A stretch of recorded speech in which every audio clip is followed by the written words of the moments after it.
साथियों, आज हम बहुजन द्रविड़ पार्टी के राष्ट्रीय उपाध्यक्ष एडवोकेट अशोक सिंह जी के पास बैठे हैं। सर, आपसे पहला सवाल तो आपके नाम से है। आपको किस नाम से संबोधित करेंगे? आप कुछ दिन पहले लिखते थे अशोक कुमार साकेत, अब अशोक सिंह जी लिखते हैं। पहला सवाल, आप किस नाम से आपको संबोधित करें? मेरा जन्म हिंदू कल्चर में हुआ, आप सबको पता है। हिंदू धर्म में जातियाँ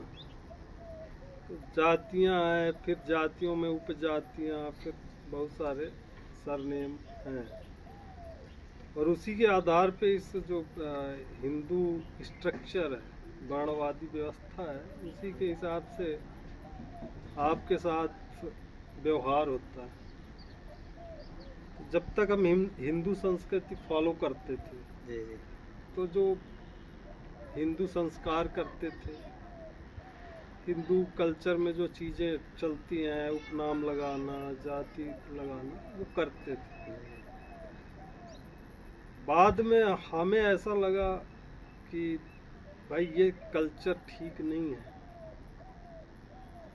और हमने सिख कल्चर को पढ़ना शुरू किया, सिखिज्म को पढ़ना शुरू किया। सबसे बड़ी बात, गुरु गोविंद सिंह जी का इतिहास हमने पढ़ा। तो गुरु गोविंद सिंह जी 1699 में प्रत्येक पुरुष को सिंह बना गए थे, प्रत्येक महिला को कौर बना गए थे। तो उन्होंने कहा था, मानस की जात सब एक है पहचान। जब हमने वो इतिहास पढ़ा, हमने ये समझा कि भाई मनुष्य में कोई ऊंच नीच कोई वो नहीं है। उन्होंने जब सबको सिंह और कौर बना दिया है, तो फिर ये अपने सरनेम का टाइटल लेके घूमने का क्या मतलब? इसलिए हमने अपने नाम के पीछे से जो हमारा सरनेम था उसको हटाया जी, और गुरु गोविंद सिंह का दिया जो टाइटल है सिंह, वो हमने लगाना शुरू किया। फाइनली एडवोकेट अशोक सिंह जी के नाम से संबोधित करें। अब आप एडवोकेट अशोक सिंह के नाम से सर बहुत बहुत धन्यवाद संबोधित कर सकते हैं। आपके बारे में लोगों में बड़ी गलत फहमियाँ हैं। कुछ लोग सोचते हैं आप मध्य प्रदेश के निवासी हैं, और कुछ लोग सोचते हैं आप दिल्ली के निवासी हैं, और आजकल की जो वेशभूषा के हिसाब से कुछ लोग सोचते हैं आप पंजाब के रहने वाले हैं। तो इसके पीछे रीजन क्या है, वास्तविकता क्या है? आप कहाँ के रहने वाले हैं? इसे तो मैं भी चकित हूँ इसे सारी चीज़ देख के। देखिए, जहाँ तक मेरा जन्मभूमि का सवाल है, जिस जगह पे आप बैठे जी, ये सतना जिला का डिलौरा गांव है, मध्य प्रदेश के अंदर आता है। ये हमारी जन्मभूमि है, यहाँ मैं पैदा हुआ, पला बढ़ा। इसके बाद पढ़ाई के पर्पज से मैं दिल्ली 2008 में मैं दिल्ली चला गया जी। दिल्ली यूनिवर्सिटी में मैंने पढ़ाई करी, वहीं मैंने अपना व्यवसाय शुरू किया। अभी मैं सुप्रीम कोर्ट में प्रैक्टिस करता हूँ। तो एक लंबा अरसा हमारा बचपन यहाँ बीता जी। जो हमारी स्टूडेंट लाइफ रही वो दिल्ली में बीती जी। बाद में हम पंजाब की संस्कृति को जाने, पंजाब के लोगों से हमारा उठना बैठना हुआ, और हमने जो गुरुओं की संस्कृति है जी, सिख संस्कृति है, उसको स्वीकार किया, उस पर अमल करना शुरू किया। तो हमने ये सिख वेश धारण किया जी। सच्चाई यही है कि मेरा जो जन्म स्थान है वो यही है, मध्य प्रदेश के सतना जिले में डिलौरा गांव जी।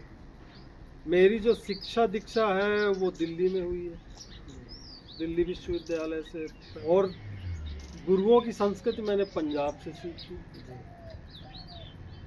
तो लोग कंफ्यूज ना हो, उल्टा मेरा जन्म स्थान मध्य प्रदेश है, सतना जिला का डिलौरा जी।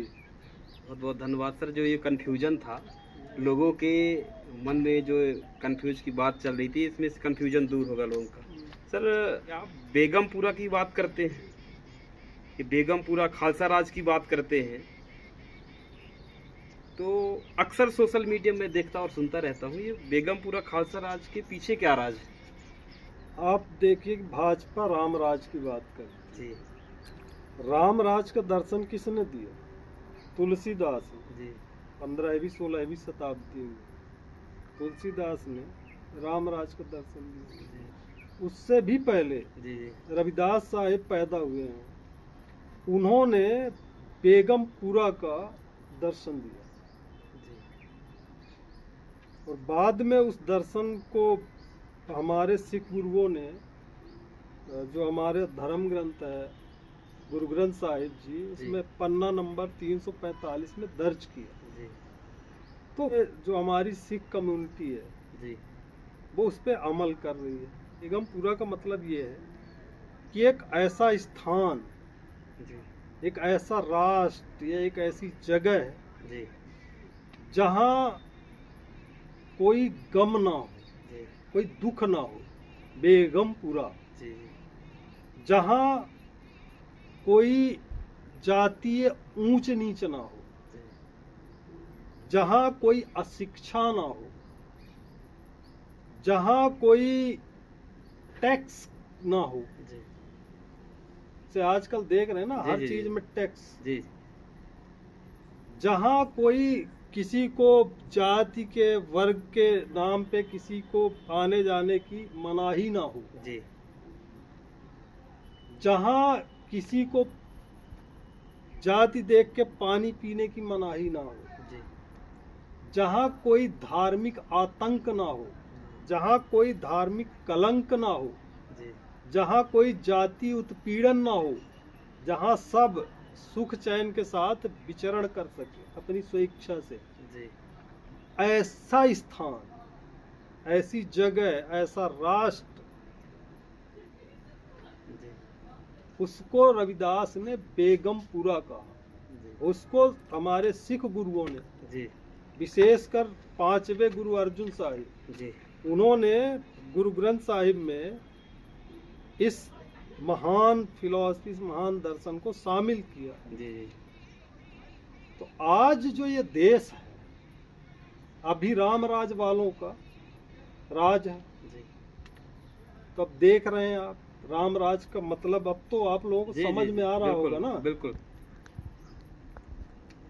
लाखों हत्याएं, बिल्कुल लाखों बलात्कार, जी लाखों जो है तो उत्पीड़न, ना महिला सुरक्षित है इस रामराज। जी जी बिल्कुल रामराज का मतलब क्या है? तुलसीदास के रामराज की फिलॉसफी है, ढोल गवार शूद्र पशु नारी, नारी, सकल ताड़ना के के अधिकारी। अधिकारी। जी। ये है रामराज। जी जी पूज्य विप्र सकल गुणहीना, शूद्र न पूजन ज्ञान प्रवीणा। जी जी जबकि जो रविदास थे वो कहते थे ब्राह्मण मत पूजिए जो होबे गुणहीन, जी जी पूजिए चरण चांडाल के जो होबे गुण प्रवीण। रविदास जी कहते थे ऐसा चाहूं राज में जहां मिले सबन को अन्न, जी जी छोट बड़ सब सम बसे रहे दास रहे प्रसन्न। जी इस भारत देश में सबसे पहली बार, जैसे आप आज के इतिहास में आप देखते हैं कि स्वराज का जो टैग है वो गांधी जी के ऊपर लगा जी है। बिल्कुल लेकिन इस देश में स्वराज की बात करने वाला पहला व्यक्ति कौन है? बिल्कुल बिल्कुल वो रविदास। रविदास रविदास ने कहा, रविदास मानुष कर बसन को सुख कर है दुईठा, एक सुख है स्वराज में दूसर मर घट जाओ। बिल्कुल तो जो सेल्फ रिस्पेक्ट की बात है, जो स्वराज की बात है, वो बेगमपुरा दर्शन में ही है। बिल्कुल और जो खालसा, खालसा का मतलब भी वहीं से निकला है। खालसा मतलब होता है जो प्योर लोग हैं, शुद्ध लोग हैं। जी तो गुरु गोविंद सिंह जी ने कहा था, राज करेगा खालसा आकी रहे न कोई। जिस दिन ईमानदार सच्चे लोग शासन करेंगे, अब आप देख लो आजकल के शासकों, बिल्कुल बिल्कुल। अकंठ जो है तो भ्रष्टाचार में डूबे हुए, अपराध में डूबे हुए। तो इसलिए गुरु गोविंद सिंह जी ने कहा था 1699 कि जिस दिन इस देश में सच्चे लोगों का शासन होगा, खालसा राज करेगा, उस दिन यहाँ कोई समस्याएं, कोई दुख दर्द, कोई बलात्कार, कोई पीड़न नहीं रहेगा। तो बेगमपुरा खालसा राज के पीछे का मोटिव यही है कि हमें इस देश को एक ऐसी आइडियोलॉजी, एक ऐसी शासन पद्धति की जरूरत है जहाँ पे ये जो चीजें हैं जो आप देख रहे हैं ये कम हो, जी जी, मानवता डेवलप हो, इंसानी ऊंच नीच खत्म हो, जी लोगों को प्रॉपर शिक्षा मिले, जी, लोग भूखों ना मरे, लोगों के साथ जो है तो पानी छूने की मनाही ना हो। जी तो ये सब एक कंप्लीट दर्शन है बेगमपुरा खालसा राज का दर्शन। इसलिए जो है तो हम इस दर्शन की बात करें ताकि इस देश के जो बहुसंख्यक हैं जी, उनका उत्थान हो सके। बेगमपुरा खालसा राज, राम राज को अगर नष्ट करना है, राम राज का मतलब है वर्ण व्यवस्था पे आधारित ऊंच नीच को मेंटेन करके रखना। ये राम राज, राम राज जी जो रामायण है, जी, वाल्मीकि जी की लिखी रामायण, उसमें देखिए आप, जब राम राज था तो क्या हुआ, बिल्कुल संभूक का सर काटा गया। बिल्कुल बिल्कुल बिल्कुल काटा है। क्या गुनाह कर रहा था भाई, शिक्षित ही तो कर रहा था बिल्कुल। अपने लोगों को। तो राम राज का मतलब तो यही है ना कि जी। जो इस देश का SC ST OBC वर्ग है, जिसको ये तथाकथित शूद्र बोलते हैं, जी उनको हर मानवीय अधिकार से वंचित कर दो। बिल्कुल, यही है राम राज। हम बेगमपुरा की बात करें, हम कह रहे हैं कि ऐसा राज चाहिए जहाँ कोई दुखी ना हो, दुखी ना हो, बिल्कुल कोई भी दुखी ना हो। तो ये राम राज के एकदम उलट विचारधारा है बिल्कुल। बेगमपुरा खालसा राज की विचार। जी एक और सवाल आपसे, अभी जब मैं आया तो यहाँ एक नया देखा आपके यहाँ कि अपन जिस बिल्डिंग में बैठ के चर्चा कर रहे हैं, इस बिल्डिंग बनाने का क्या उद्देश्य है? मैं भाई साहब कैमरामैन से कहूँगा आप दिखा दो भाई बिल्डिंग, एक बार थोड़ा कैमरा घुमा दो। दीजिए इधर इधर।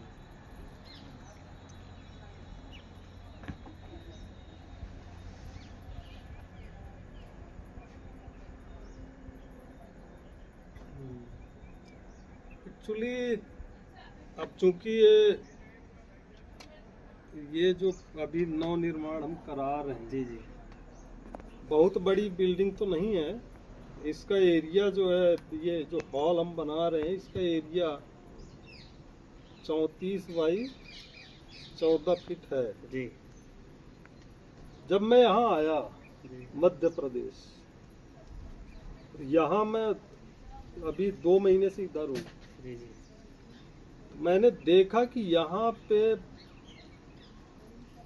मतलब एक पूरा दिशाहीन भीड़ पैदा हो चुकी है मध्य प्रदेश में। मध्य प्रदेश में, जिसकी कोई विचारधारा नहीं, कोई कैरेक्टर नहीं, बिल्कुल, न कोई कल्चरल इनमें समझ है, न कोई राजनैतिक समझ है, न कोई सामाजिक समझ है।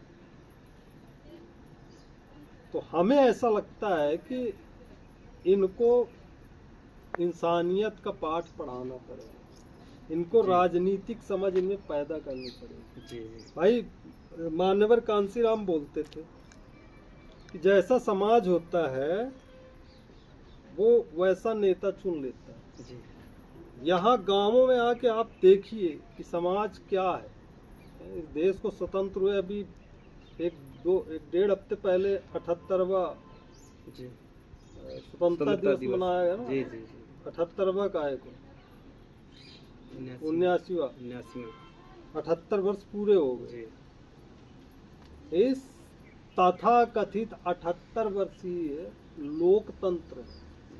जी इस लोकतंत्र में जो लोग हैं, इस जनतंत्र में जो जन है, जी जी, उनको वोट का मतलब ही नहीं पता। बिल्कुल, तो ऐसी स्थिति में फिर चंद ब्राह्मणवादियों का षड्यंत्र जी और पूंजीवादियों की व्यापारियों को पैसा, जी ये दोनों मिलकर राज करते जी और देश की जनता का शोषण करते। शोषण करते तो जब मैंने यहाँ देखा, पार्टी वार्टी तो बहुत है, जी दलितों की भी नाम के लिए बहुत सारे नेता मिल जाएंगे, पार्टियां मिल जाएंगी। सच्चाई ये है जी कि लोगों में सामाजिक, सांस्कृतिक, राजनैतिक, आर्थिक, शैक्षणिक अवेयरनेस की भारी कमी है। जी बिल्कुल जब मैं यहाँ आया, मैंने देखा, कुछ दिन मैंने विचार किया, जी फिर मैंने सोचा कि एक ऐसा प्लेस डेवलप किया जाए जी जहाँ पे हम लोगों को सामाजिक, शैक्षणिक, सांस्कृतिक, आर्थिक शिक्षा देने का, राजनीतिक शिक्षा देने का, उनको प्रशिक्षित करने का काम कर सके। तो ये अभी हमने अपनी हैसियत के हिसाब से एक छोटा सा ये निर्माण कार्य शुरू जी। किया है जी जी और इसको चलाएंगे। हम लोगों को इसमें प्रशिक्षित करने का काम करेंगे, उनको उनमें जागरूकता लाने का काम करेंगे। देखते हैं भविष्य में कुछ और अच्छा हुआ तो इससे भी बड़ी चीज़ें आपको देखने को मिलेंगी। कुल मिला के कहने का मतलब है कि ये जो प्लेस है, जी यहाँ से जन जागरूकता का काम चलेगा। इसका नाम हमने सोचा है स्कूल ऑफ मीरी पीढ़ी। स्कूल ऑफ मीरी पीढ़ी। मेरी पीढ़ी। बहुत बहुत धन्यवाद सर। एक सवाल और है, अभी देख 2 महीने से जब से आपको मैं यहाँ से मध्य प्रदेश में देखा, सतना में, अक्सर आपके हाथ में एक मुझे किताब दिखती है। अच्छा, आप इस किताब जी की बात कर रहे यही किताब की बात कर रहा हूँ। इस किताब का क्या रहस्य है? अक्सर मैं देखता रहता हूँ आपको, जिस किसी से भी मिलेंगे आप तो इस किताब को आप भेंट करते हैं। हैं। एक शब्द में कहूँ तो ये इस देश के बहुजन समाज की मुक्ति का खजाना। क्या बात है सर। एक्चुअली अभी आप देख रहे हैं जी कि हमारे समाज के साथ आए दिन बिल्कुल। हमारी बहन बेटियों के साथ बलात्कार जैसी घटनाएं, हमारे जो युवा हैं उनको कहीं रोड एक्सीडेंट में मार दिया जा रहा है, कहीं बिल्कुल भीड़ के सहारा लेके मार दिया एक जा षड्यंत्र के तरीके से। रहा है। हाँ, मतलब जी इस देश का जो शासक वर्ग है जी जी वो इस देश के जो बहुसंख्यक लोग हैं जी उनको एक तरह से अस्तित्व विहीन बना देना चाहिए। बिल्कुल बिल्कुल। और वो भी क्या कर रहे हैं, वो भी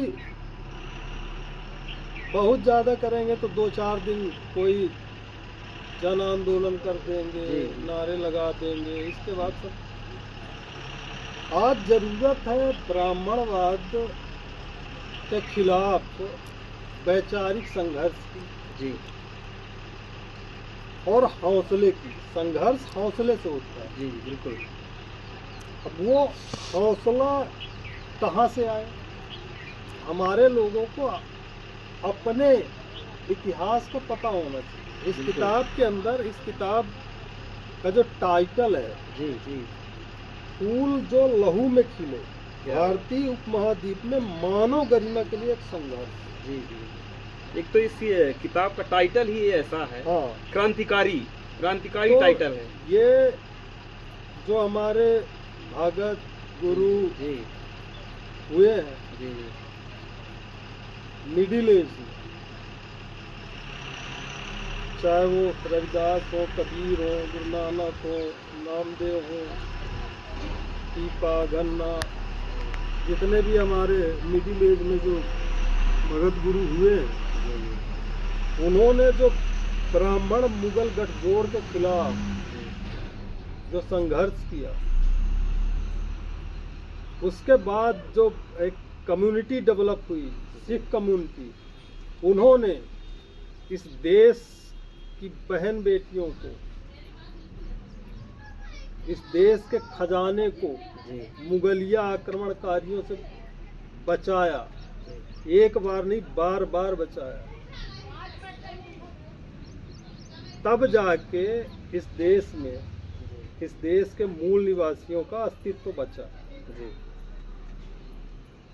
तो चाहे मिडिल एज हो, चाहे उसके बाद की जो अभी आप देख लो 2020 19-20 में जी मोदी सरकार पूरे देश का जो किसान वर्ग है उसको मटिया मेट करने के उद्देश्य से 3 कृषि कानून बिल लेके आई। वो तो हर किसान के लिए नुकसानदेह था ना। बिल्कुल बिल्कुल बिल्कुल। क्या पंजाब, क्या तमिलनाडु, क्या नहीं। मध्य प्रदेश, क्या आसाम, क्या गुजरात, जी इस देश का जो कमेरा वर्ग, जो किसान वर्ग है, जी सबके खिलाफ थे वो बिल। जी लेकिन आवाज कहाँ से उठी? बिल्कुल आवाज गुरु के सिखों ने उठानी शुरू। बिल्कुल। तो जो सिख इतिहास है जी और जो हमारे गुरुओं रविदास, कबीर, नानक, नामदेव, जो मिडिल एज के गुरु हैं, जी इन्होंने हमेशा हौसले के साथ अन्याय का सामना किया। जी तो आज अगर ये जो वर्तमान की जो ब्राह्मण बनिया गठजोड़ है, जी जी जो इस देश को दीमक की तरह खोखला कर रहे हैं, अगर इनसे मुकाबला करना है, इनको अपने इस देश को इनसे बचाना है, जी तो आपको गुरु गोविंद सिंह जी वाला हौसला चाहिए। जी गुरु गोविंद सिंह जी कहते थे, चिड़ी नाल में बाज तुड़ावा, गिदड़ा नू में शेर बनावा, 1.25 लाख से एक लड़ावा, तबे गोविंद सिंह नाम कहा। कबीर जी ने कहा है, सूरा सो पहचानिए जो लड़े दीन के है, पुरजा पुरजा कट मरे तबो न छड्डे खेत। गुरु नानक ने कहा, मैं ये प्रेम का खेल है, जी जी जो सो प्रेम खेलन को चाहो, सिर धर तली जी गली मोरिया। क्या बात है। तो आज हमारे लोगों को, जो ब्राह्मणवाद, पूंजीवाद से सताए हुए लोग हैं, इस देश के बहुसंख्यक लोग, जी जी उनको आज गुरुओं के, भक्तों के इतिहास को पढ़ने की जरूरत है, समझने की जरूरत है। इस किताब में वो सारा इतिहास दर्ज है। जी जी मिडिल एज में हमारे गुरुओं ने, हमारे भक्तों ने ब्राह्मण मुगल गठजोड़ के खिलाफ क्या क्या जुल्म सहे जी और क्या क्या संघर्ष किया। जी आधुनिक युग में फूले, जी पेरियार, बाबा साहब डॉक्टर अंबेडकर जैसे महापुरुषों ने आधुनिक युग में जो काम किया जी। समाज उत्थान का, जी वो भी इसमें दर्ज है। ये मिडिल एज और आधुनिक एज में जो हमारा संघर्ष रहा है, जी जी काहे के लिए? मानव गरिमा को बचाने के लिए। जी जी उसका ये दस्तावेज है। तो मैं तो ये कहूँ कि प्रत्येक वंचित, शोषित व्यक्ति को इस किताब को पढ़ना चाहिए। और मैं जहाँ भी जाता हूँ ये किताब मेरे हाथ में होती है और मैं इस किताब के बारे में लोगों को बताता हूँ। सर, इसके राइटर कौन है? जो राइटर हैं वो सरदार भजन सिंह जी हैं। जी और इसका हम लोगों ने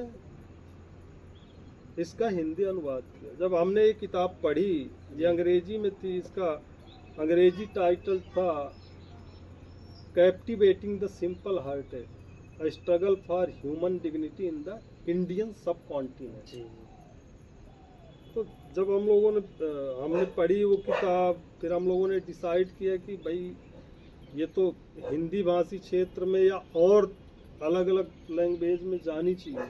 जी तो अभी वर्तमान में इस किताब के करीब 10 भाषाओं में इसका अनुवाद हो चुका है। 10 भाषाओं में? तमिल, मलयालम, तेलुगु, हिंदी, पंजाबी, कन्नड़, बंगाली और अंग्रेजी में तो है। तो इस तरीके से और भी हमारी कोशिश है कि भारत की हर भाषाओं में ये जो गुरुओं का संघर्ष है वो लोगों तक पहुंचना चाहिए। वर्तमान जो मध्य प्रदेश में SC/ST की हालत बद से बदतर है, आपके हिसाब से इनके हालात में सुधार कैसे लाया जा सकता है? देखिए, ये बात तो सही है कि हालात बद से बदतर हैं। राजनीति में कांसी राम जी को अपना आदर्श माना जी। और कांसी राम जी का मानना था जी कि जो शासक कौम होती है, जी जो शासक कौम होती है, उसके साथ कोई अन्याय अत्याचार नहीं होता। उन्होंने एक सभा में संबोधित करते हुए कहा था, यहाँ मुट्ठी भर मुगलों ने राज किया, जी लेकिन उनकी बहन बेटियों का कोई बलात्कार नहीं हुआ, उनके लोगों के साथ कोई उत्पीड़न नहीं हुआ। बाद में ब्रिटिशर्स आए, जी मुट्ठी भर ब्रिटिशर्स ने यहाँ 200 साल राज किया, उनकी बहन बेटियों के साथ तो कोई बलात्कार नहीं हुआ, उनकी तो कोई सामूहिक नरसंहार नहीं हुआ। जी ब्रिटिश गए तो ब्राह्मण सत्ता में आ गए। जी आजकल ब्राह्मणवादी लोगों के हाथ में सत्ता है, जी तो उनके साथ अन्याय अत्याचार नहीं होता। उनको कितने कितने ब्राह्मणों को देखते हैं आप रोड में उत्पीड़न के खिलाफ संघर्ष करते हुए या बलात्कार के खिलाफ संघर्ष करते। नहीं होता उनके साथ। तो कांसी राम जी का मानना था कि जो शासक जमात होती है, जी उसके साथ अन्याय अत्याचार उत्पीड़न नहीं होता। अब सवाल ये है कि मध्य प्रदेश में आज की डेट में 23-24% शेड्यूल्ड ट्राइब की आबादी है। बिल्कुल 16-17% शेड्यूल कास्ट की आबादी है। तो शेड्यूल ट्राइब और शेड्यूल कास्ट को मिला दो आप तो 40% के आसपास तो ये दोनों हो जाते हैं। बिल्कुल।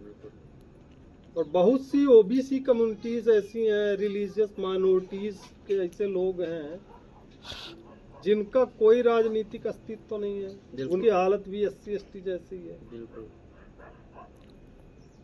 तो अगर किसी प्रदेश का बहुसंख्यक तबका उत्पीड़ित है, शोषित है, तो वो कैसे उस शोषण से मुक्त कैसे हो सकता है? उसका एक ही तरीका है, एकजुट होके। भाई आज तो जनतंत्र है ना। बिल्कुल। आप कहते हो जनतंत्र है, लोगों का तंत्र है। तो लोग तो उत्पीड़ितों की संख्या ज्यादा है। बिल्कुल। अगर वो एक साथ आ जाएं और तहिया कर लें कि हमें इन अत्याचारियों को सत्ता में नहीं लाना, बिल्कुल, तो ये उत्पीड़न अपने आप खत्म हो जाएंगे। लेकिन सत्ता में चुन के आप बलात्कारियों को लाओगे, सत्ता में चुन के आप हत्यारों को लाओगे, सत्ता में चुन के आप जातिवादियों को लाओगे और उम्मीद ये करोगे कि शांति सुरक्षा कायम रहे, तो बड़ा मुश्किल है। तो इसलिए मेरा ऐसा मानना है कि मध्य प्रदेश में SC ST OBC माइनॉरिटीज जो हैं, अगर इनमें चेतना पैदा हो और ये एकजुट हो जाए, संगठित हो जाए, तो किसी माई के लाल में इतनी औकात नहीं है कि इनकी तरफ आंख उठा के देख दे। पहली बात। दूसरी बात, जो उत्पीड़न है उसके पीछे सांस्कृतिक कारण है। भाई हिंदू संस्कृति क्या सिखाती? बिल्कुल। ढोल गवार शूद्र पशुनारी सकल ताड़ना के अधिकारी, पूजय विप्र सकल गुणहीना, शूद्र न पूजय गुण ज्ञान प्रवीण। ये शिक्षा कहाँ से मिलती है? ये हिंदू धर्म से मिलती है, संस्कृत से मिलती है कि जो SC ST OBC का व्यक्ति वो चाहे कितना भी योग्य हो, कितना भी पढ़ा लिखा हो, लेकिन उसको स्वीकृति, उसको मान्यता देनी ही नहीं है। बिल्कुल। जो जिस संस्कृति में वो रह रहे हैं। भाई हिंदू धर्म का, हिंदू धर्म क्या है? जी बिल्कुल। हिंदू धर्म, ये इसको पहले प्राचीन में इसको वर्ण आश्रम धर्म कहते थे, हिंदू धर्म को। हाँ, जो आज का हिंदू धर्म है, इसका मूल जो नाम है वर्ण आश्रम धर्म जी। वर्ण आश्रम क्या है? हायरार्किकल सिस्टम, ऊंच नीच की व्यवस्था। पहले दर्जे का हिंदू, आज के हिसाब से पहले दर्जे का हिंदू कौन? ब्राह्मण। दूसरे दर्जे का हिंदू कौन? क्षत्रिय, जो यहाँ ठाकुर लिखते हैं। तीसरे दर्जे का हिंदू कौन? बनिया। चौथे दर्जे का हिंदू कौन? शूद्र। और एक ऐसी कम्युनिटी भी थी जिसको ये वनवासी कहते हैं, अछूत कहते हैं, जबरदस्ती के हिंदू बनाए गए लोग हैं। जी ये तो वर्ण बाह्य लोग हैं, इनका कोई वर्ण ही नहीं था। जी ये हायरार्किकल सिस्टम को इन्होंने धर्म का नाम दिया। जी इसीलिए डॉक्टर अंबेडकर कहते थे ये जो हिंदू धर्म है ये कोई धर्म नहीं है, जी ये राजनीतिक षड्यंत्र है। जी तो आप इस षड्यंत्र में फंसे रहोगे। जी ये शोषण की जो संस्कृति है इस पे आप आकंठ डूबे रहोगे, इससे निकलने का प्रयास नहीं करोगे। जी तो फिर तो वो जो उनका धर्म कहता है, जो उनका धर्म विधान जी मनुस्मृति कहती है वही होगा। बिल्कुल।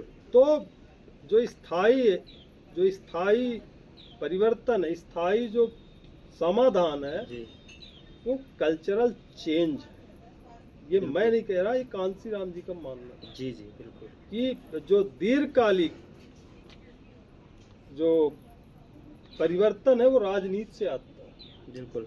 लेकिन अगर आपको परमानेंट सलूशन चाहिए, दीर्घकालीन समाधान के लिए राजनीति है। राजनीति का मतलब क्या है भाई? आप 5 साल 10 साल सत्ता में रहोगे तो बिल्कुल। ठीक है, अपने लोगों को सुरक्षित रख सकते हैं। बिल्कुल। लेकिन अगर आप ये शोषण की संस्कृति को ही बदल देते हैं, बदल दें, इससे हट जाते हैं, तो आप हमेशा हमेशा के लिए मुक्त हो जाते हैं। बिल्कुल। तो इसलिए ये लोगों को समझना होगा कि जहाँ 2 कौड़ी का हमारा सम्मान नहीं, जहाँ कुत्ते को टॉमी टॉमी कह के जो है तो कार में बैठा लेते हैं और इंसान को अपमानित करके लात मार के बाहर कर देते हैं, उसके ऊपर पेशाब कर देते हैं, बिल्कुल। ऐसी संस्कृति में रहने का क्या मतलब है? मैंने तो बदली है संस्कृति, जी मैंने गुरुओं की संस्कृति अपनाई है। जी है? अब मैं 1.25 लाख के बराबर है, बिल्कुल। मैं गुरु का सिंह हूँ। गुरु गोविंद सिंह जी कहते थे कि 1.25 लाख से एक लड़ावा, तबे गोविंद सिंह नाम धरा। तो आपको ऐसी, अगर आप परमानेंट सलूशन चाहते हैं जी जी तो आपको कल्चरल चेंज करना पड़ेगा, बिल्कुल। उसी से स्थायी समाधान हो सकता है। आएगा। मध्य प्रदेश में बदतर जो स्थिति है जी। SC/ST की, उसका समाधान यही है कि ये तो अगर आपको दीर्घकालिक समाधान चाहिए, कुछ समय के लिए, जी 10 साल 15 20 साल के लिए आपको रिलीफ चाहिए, जी तो आपको राजनीतिक परिवर्तन करना पड़ेगा, आपको अपनी सत्ता लानी पड़ेगी। जी लेकिन अगर आपको परमानेंट सोल्यूशन चाहिए तो ये शोषण की जो संस्कृति है, जिसको ये हिंदू धर्म कहते हैं, इससे बाहर निकलना पड़ेगा। एक चीज़ मेरे आप जवाब देते देते एक सवाल और आया कि मध्य प्रदेश में SC/ST का कोई जनप्रतिनिधित्व करने वाला व्यक्ति नहीं लगता। मैं क्या कहेंगे इसके बारे में? देखिए ये बात तो सही है, हालांकि अगर आप अलग अलग दलों में देखें तो आरक्षित सीट से भी ऐसा है, आरक्षित सीट तो क्या पैदा करती है? आरक्षित सीट जो है हमारे समाज में सिर्फ चमचे पैदा करती है। जी पूना पैक के नाम पे समाज का जो बधियाकरण किया गया था, जी। उसका नतीजा ये जो आरक्षित MP MLA हैं वो जी, हैं। तो बिल्कुल। उनसे आप कैसे उम्मीद कर सकते हो? नहीं कर सकते। वो अपनी अपनी पार्टियों के जो है तो खरीदे हुए दास हैं। वो अपने पार्टी का गुणगान करेंगे, अपने पार्टी की विचारधारा पे अमल करें कि आपका संघर्ष करने आएंगे। उनसे तो आप उम्मीद ही मत करिए। और ऐसा भी नहीं, ये जो मध्य प्रदेश की धरती है ये क्रांतिकारियों की धरती है। बिल्कुल। एक से क्रांतिकारी यहाँ पैदा हुए हैं, लेकिन हमारे मध्य प्रदेश के लोग अपनी ताकत को भूल गए।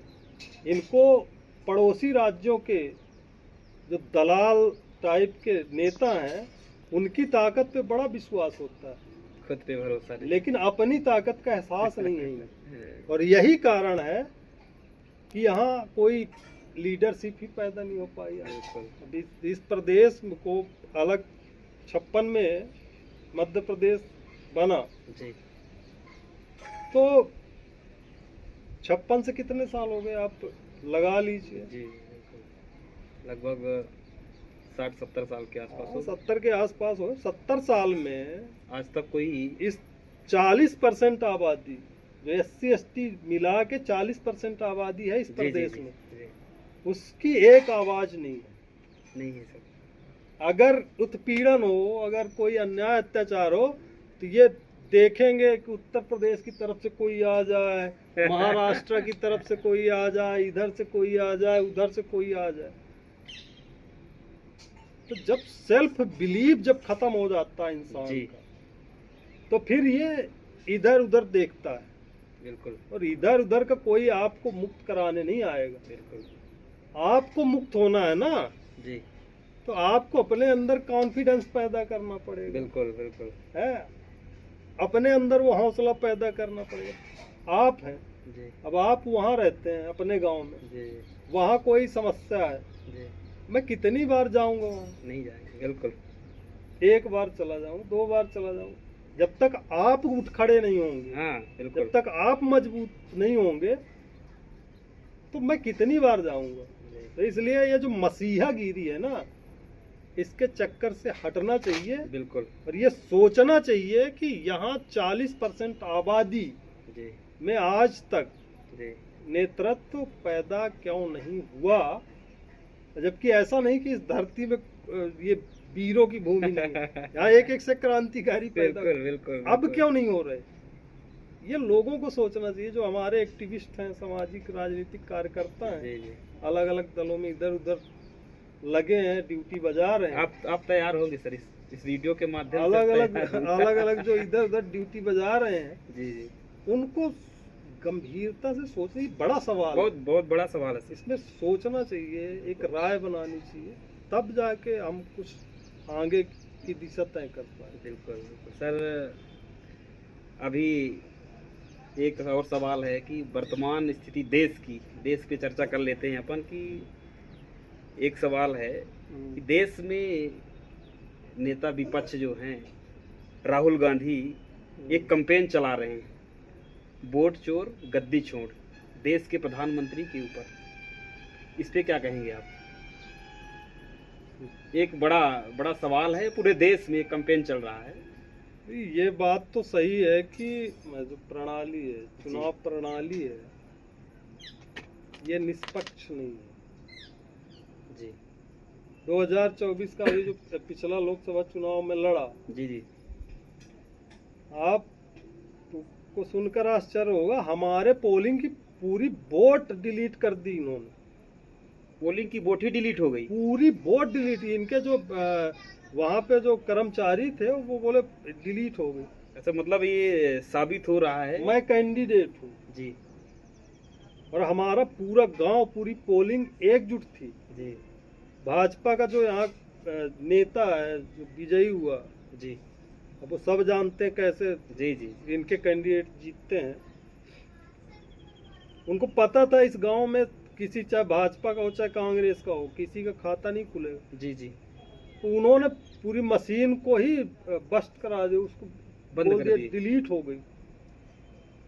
तो जब हमारी पोलिंग में, मैं इस बात का मतलब प्रत्यक्ष प्रमाण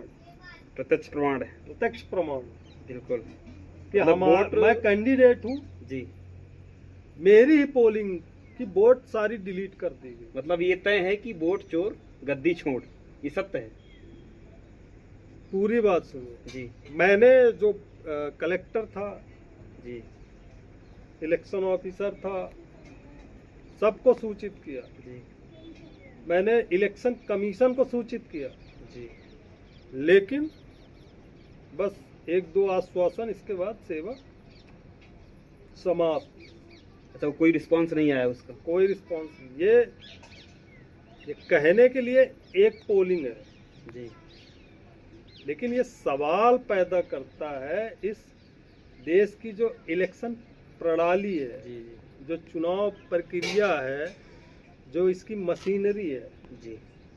अगर इस पोलिंग में ऐसा हो सकता है जी, तो बाकी पोलिंगों में क्यों नहीं? क्यों नहीं, बिल्कुल। तो ये बात तो सही है कि चुनाव में धांधली होती है, और ये बात भी सही है कि धांधली आज से नहीं हो रही। इसकी जो अम्मा है जी, वो कांग्रेस। क्या बात है सर। आपको ध्यान होगा जी, अब यहाँ भाजपा 20 साल से सत्ता में है बिल्कुल। मध्य प्रदेश में, मध्य प्रदेश 10 में साल काफी। 12 साल से सेंटर में है। इससे पहले कांग्रेस, बिल्कुल। ईवीएम से पहले कांग्रेस के जो गुंडे थे वो पूरा बूथ का बूथ चोरी करवा देते। लूट लेते थे, खुलेआम होता था। बिल्कुल।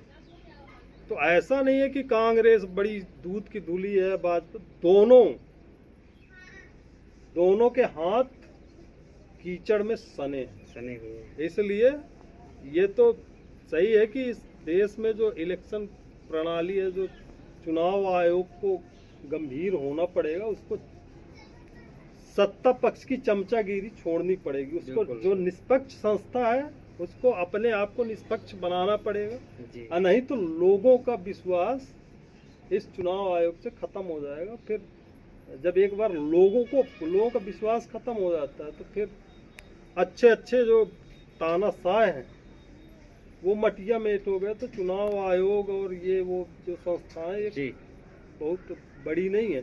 जिस दिन लोग गुट खड़े हुए तो फिर ये जो इधर उधर चम्मचगिरी कर रहे हैं, इनको फिर जमीन ढूंढने को नहीं मिलेगी। जी, दूसरी चीज ये है कि अब ठीक है, राहुल गांधी कह रहे हैं वोट चोर का गद्दी छोड़, गद्दी छोड़। लेकिन कांग्रेस को भी याद रखना चाहिए कि जब उनको मौका मिले, या जिन प्रदेशों में वो सत्ता में है अभी भी वर्तमान जिन में। प्रदेशों में ये सत्ता में है, जी, तो ये सिर्फ चुनावी जुमला बन के ना रह जाए कि बिहार में इलेक्शन है तो चुनावी जुमला चल रहा है। जी, जी, फिर आपके प्रदेश में जब चुनाव आए, जहां आपकी सत्ता है, तो वहां आप चोरी करना शुरू कर दो, भाजपा वाले कहना शुरू कर दे वोट चोर गद्दी चोर।